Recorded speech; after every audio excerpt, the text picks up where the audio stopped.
2 years ago, when I first came on as assistant principal here, I spent every day in my office dealing with discipline from the time I walked through the door until the time I left.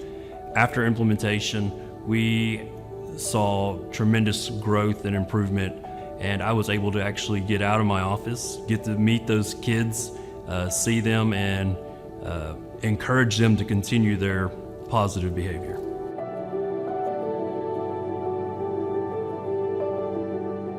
If somebody gave you a plan and said, you can make this happen in your school, why wouldn't you want to do it? And I found that we've just been able to take the materials we've gotten and modify it to what suits our needs, our school population, our teachers. Our teachers feel supported, our kids feel supported, they feel like they're being recognized. Who wouldn't want that culture? I definitely see a change in the student behavior. We have more of a culture of kindness now. Students go out of their way to help each other out and to help teachers.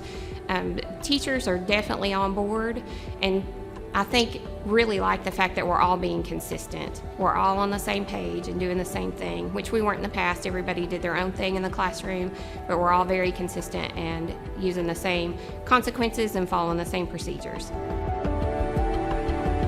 One of the things that I think makes our program successful is we really push the positives for our students, and we reward them for things that they do on a daily basis, for always having their materials, for always following procedures in the hallways. And we celebrate those successes with the students through daily high five rewards, verbal affirmations, as well as every 4.5 weeks we do a drawing for all students who received a high five, and we celebrate them with a big assembly, and their names are drawn out. We give them prizes and rewards, and we just make it a big deal and celebrate their successes.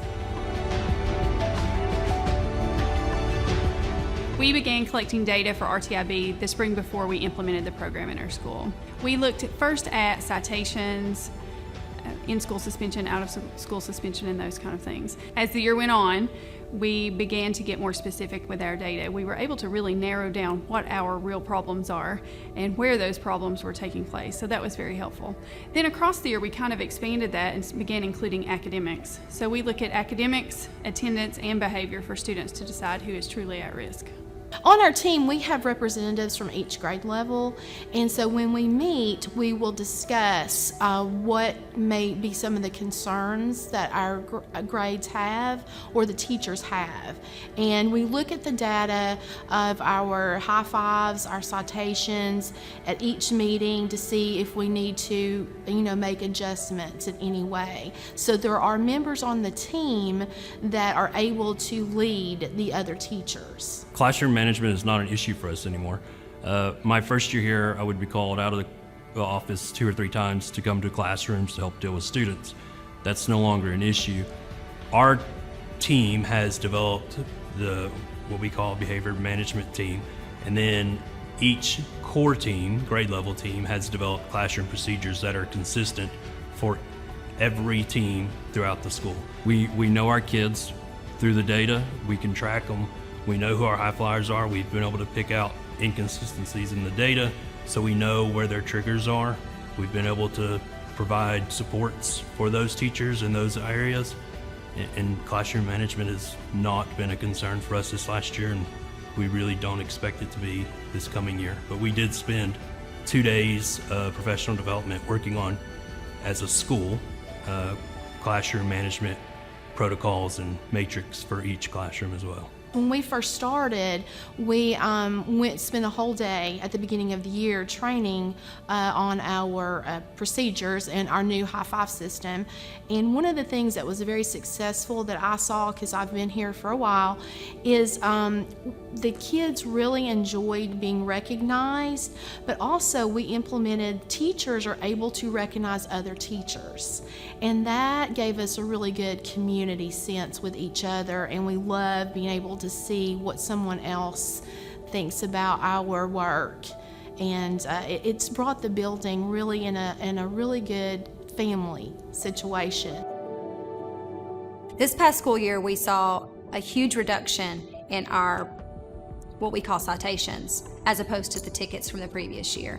It was doing basically the same thing, but because we were giving them, I guess, some room for error, and we were laying those expectations out very clearly at the beginning of the year, and we would reiterate those after every break and practice our procedures and make sure that they understood this is our expectation. We want you to meet that expectation.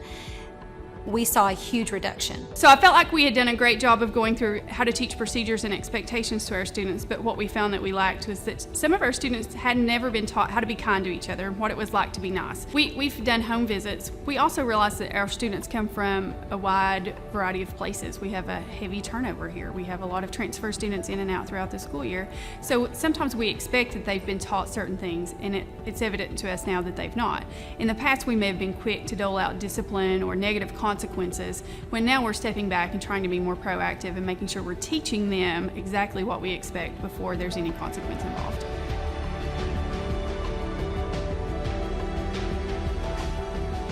Our behavior management system takes away any of the questions from our students. I know before in our old system, we had students that would say, I got in trouble and I had no idea why. There is no question here. They know, and we feel very comfortable sharing that information with them. And when we find spots that we haven't covered, it's very easy for our team to go back and say, we need a refinement there. And then because we update our information to our students so often, we have that ability to go back and say, we made a refinement here. You guys have helped us see that we needed to make a small change. This is the small change that we've made, and we'd like to see it in the building. And then as they're performing that task out in the building, people will mention, I love how you're doing that. You made that change really easily, and you're helping us with our school. Like walking around the Bravehead. We did not have that installed at the beginning of last year. We put it in, and then very quickly, they got the hang of it. It's when outside people come in and don't, the children immediately say, this is how we do things here, and you need to change that. No matter who it is, they feel very comfortable sharing that part of our routine with somebody. Through RTI for Academics and RTI for Behavior, we see both as a multi-tiered system. We're trying to merge both those together and see both of those as that, a multi-tiered system that students need multiple levels of support.